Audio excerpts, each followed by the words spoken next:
شریعت یہ کہتی ہے کہ جب یہ انسان دنیا سے چلا گیا، اب جتنی جلدی ہو سکے اس کی وراثت کو تقسیم کر دیا جائے تاکہ مزید خرابیاں پیدا نہ ہوں۔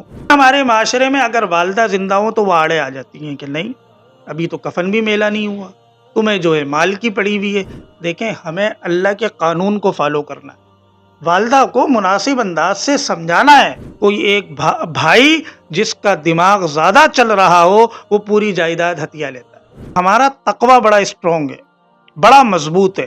ہم بھائی کا حق دبا لیں، ہم تب بھی حاجی ہیں، نمازی ہیں، تبلیغی ہیں، ہمارے چلے لگے ہوئے ہیں، 4 مہینے لگے ہوئے ہیں، شلوار ہماری ٹخنوں سے اوپر ہے، پگڑی ہم نے سجائی ہوئی ہے، اس کو ہم نے تقوی سمجھ لیا۔ مولانا عباد اللہ صاحب نے بڑی پیاری مثال دی کہ بھئی حلال اور حرام صرف کتے اور بکرے میں تو نہیں ہوتا کہ کتا حرام ہے بکرا حلال ہے۔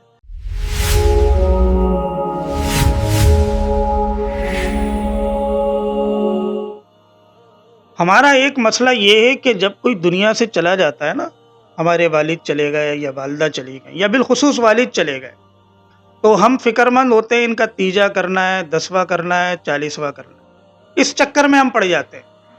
شریعت یہ کہتی ہے کہ جب یہ انسان دنیا سے چلا گیا، اب جتنی جلدی ہو سکے اس کی وراثت کو تقسیم کر دیا جائے تاکہ مزید خرابیاں پیدا نہ ہوں۔ عموماً ہمارے معاشرے میں اگر والدہ زندہ ہوں تو وہ آڑے آ جاتی ہیں کہ نہیں، ابھی تو کفن بھی میلا نہیں ہوا، تمہیں جو ہے مال کی پڑی ہوئی ہے، ابھی میں زندہ ہوں، یعنی والدہ یہ سمجھ رہی ہوتی ہے میں زندہ ہوں، یہ میرے بچے ہیں، جو کچھ ہے وہ میرا ہے۔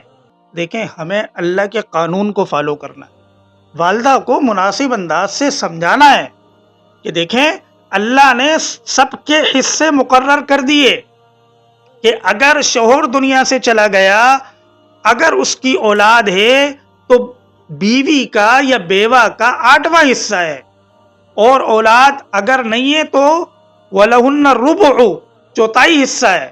یہ سب اللہ تبارک و تعالیٰ نے جب تقسیم کر دیا، حالانکہ اللہ ہماری حکمتوں کو ہم سے بہتر جانتا ہے، تو پھر یہاں والدہ کو آڑے نہیں آنا چاہیے کہ وہ بیٹیاں بھی پریشان ہو رہی ہیں، بیٹے بھی پریشان ہو رہے ہیں، اماں مان نہیں رہی، دنیا سے جائیں گی، کب جائیں گی؟ کوئی اولاد نہیں چاہتی کہ میری ماں دنیا سے جائے، کون ہوگا؟ آپ خود سوچیں، ہر اولاد کی بشرطے کہ وہ خاندانی ہو، اس کے دل سے یہی دعا نکلتی ہے کہ میری عمر بھی ماں باپ کو لگ جائے۔ ماں باپ تو دیتے ہی یہی دعائیں ہر وقت، لیکن بالخصوص ماں کے ساتھ جو اولاد کا تعلق ہوتا ہے، جو محبت ہوتی ہے، اس کا تقاضا یہ تو نہیں کہ وہ اماں کے جانے کے انتظار میں بہن بھائی یا بچے، بیٹا اور بیٹی بیٹھے ہوئے ہیں۔ یہ تصور تو کم از کم نہیں رکھا جا سکتا۔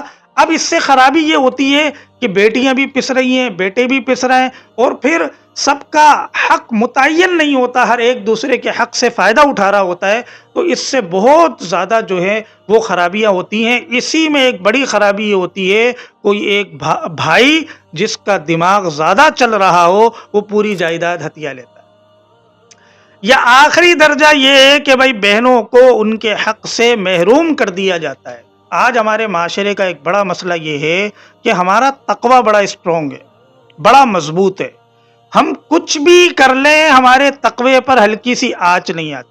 ہم بھائی کا حق دبا لیں، ہم تب بھی حاجی ہیں، نمازی ہیں، تبلیغی ہیں، ہمارے چلے لگے ہوئے ہیں، 4 مہینے لگے ہوئے ہیں، شلوار ہماری ٹخنوں سے اوپر ہے، پگڑی ہم نے سجائی ہوئی ہے، اس کو ہم نے تقوی سمجھ لیا۔ مولانا عباد اللہ صاحب نے بڑی پیاری مثال دی کہ بھئی حلال اور حرام صرف کتے اور بکرے میں تو نہیں ہوتا کہ کتا حرام ہے بکرا حلال ہے۔ حلال اور حرام معاملات کے اندر بھی ہوتا ہے، لیکن ہم اس کو تو چور سمجھتے ہیں جو مسجد سے چپل چورا رہا ہے، اس کو ہم بڑا برا عمل سمجھتے ہیں۔ سمجھنا بھی چاہیے کہ ایک انسان کی چپل چوری کر رہا ہے، انسان بھی وہ جو مسلمان ہے، مسلمان بھی وہ جو اللہ کے گھر میں آیا ہوا ہے، تو اس کے منہ پر چماٹ بھی مار دیتے ہیں۔ لیکن جو بہن کا حق کھا کر بیٹھ گیا اور وراثت میں اس کو اس کا حصہ نہیں دے رہا، اس کو ہم چور نہیں سمجھتے، حالانکہ اس کا جرم بڑا ہے کہ وہ ایک انسان کی حق تلفی کر رہا ہے۔ انسان بھی وہ جو مسلمان ہے، مسلمان بھی وہ جو ذی رحم محرم ہے، وہ ذی رحم محرم بھی وہ جو بہن ہے یا بھائی ہے، کتنا بڑا جرم ہے، لیکن ہمارا تقوی بڑا مضبوط ہے، ہم حلال حرام ایک کر دیں ہمارے تقوی پر آنچ نہیں آتی۔ ہمارے استاد نے ایک بڑا دلچسپ واقعہ سنایا، کہنے لگے کہ ایک شوہر نے اپنی بیوی کو نصیحت کی کہ بھئی نمازیں پڑھا کرو، تو اس نے کہا مجھے تو وضو کرنا نہیں آتا، تو اس نے وضو کرنا سکھا دیا اور وہ پھر کسی سفر پہ چلا گیا۔ 4-5 سال بعد آیا، بیوی سے پوچھا نمازیں ہو رہی ہیں؟ کہا کہ جی بالکل، میں تو 5 سال سے نماز پڑھ رہی ہوں۔ اس نے پوچھا وضو؟ کہنے لگی وہ تو آپ کرا کے گئے تھے نا۔ 2 سے 3 سال کا عرصہ گزر گیا، سینکڑوں دفعہ قضائے حاجت ہوئی، ان کا وضو نہیں ٹوٹا۔ بچوں کی پیدائش بھی ہوئی، وضو نہیں ٹوٹا۔ تو جیسے ان کا وضو بڑا مضبوط تھا نا، ایسے ہمارا تقوی بڑا مضبوط ہے۔ ہم کچھ بھی کر لیں، ہم یہ سمجھتے ہیں ہمارے تقوی پر آنچ نہیں آ رہی، لیکن ہمیں اللہ سے ڈرنا چاہیے، یہ حق تلفی ہمیں نہیں کرنی چاہیے۔ ہم معاف کرا لیتے ہیں کہ ہم نے تمہاری شادیوں پر خرچ کر دیا، شریعت یہ کہتی ہے کہ بہن کا جو حق ہے وہ اس کے حوالے کر دو، اب وہ اپنی خوش دلی سے تمہیں لوٹا دے تو اب سمجھا جائے گا کہ اس نے معاف کر دیا۔ زبانی کلامی دستبرداری کا شریعت نے اعتبار نہیں کیا۔ یہ ساری خرابیاں ہو رہی ہیں کہ ہم وراثت کو فوری تقسیم نہیں کرتے، جب بہت زیادہ پیچیدگیاں ہو جائیں تب دارالافتاء میں مسئلہ آتا ہے۔ 1901 میں ابا گئے تھے، پھر اس کے بعد اماں چلی گئی، اب وہ اتنا الجھ گیا مسئلہ، اتنا الجھ گیا تو اس کو سلجھانا بھی ایک بڑا درد سر بن جاتا ہے، اور اس سے پھر ناچاقیاں پیدا ہوتی ہیں، اختلافات پیدا ہوتے ہیں۔ اس لیے والدہ کو بھی سوچنا چاہیے، بھائیوں کو بھی سوچنا چاہیے کہ ہمیں ان معاملات کو شریعت کی روشنی میں کس طرح کرنا چاہیے۔ اس لیے یہ معاملات جو ہیں یہ کسی مستند عالم دین اور مفتی کی رہنمائی کے ساتھ حل کرنے چاہیے، تاکہ ہمارا جو خاندانی نظام ہے یہ اختلافات سے محفوظ رہیں، یہ مقدس رشتے جو ہیں وہ اختلافات سے محفوظ رہیں۔